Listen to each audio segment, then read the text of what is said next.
তো এর পরে যারা বাংলাদেশে এই ব্র্যান্ডের পরে কিন্তু হোলসিমের আগমন ঘটে, তাই না? হুন্ডাই সিমেন্ট ফ্যাক্টরি নামক একটা ফ্যাক্টরিকে তারা অ্যাকোয়ার করে। যে হুন্ডাই সিমেন্ট ফ্যাক্টরি ছিল মেঘনা গোমতী ব্রিজের ওখানে, হ্যাঁ, এই যমুনা ব্রিজ করার প্রকল্পে প্রথম হোলসিম আসলে বাংলাদেশে আসে। That's the journey start. Okay, from 2002 বাংলাদেশের প্রথম সিমেন্ট ম্যানুফ্যাকচারিং প্রসেস আসলে এই কোম্পানি থেকে আমরা পেয়েছি। আমার একটা কোশ্চেন আছে। জি স্যার।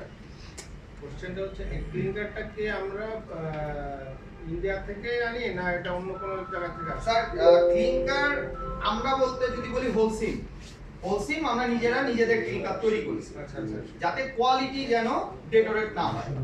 যখন আমি বিভিন্ন জায়গা থেকে ক্লিনকার আনি, সাপোজ আমি বাংলাদেশ ব্যতীত আমাদের লাইমস্টোন, কিন্তু আমাদের নিজস্ব লাইমস্টোনের কোনো খনি নাই।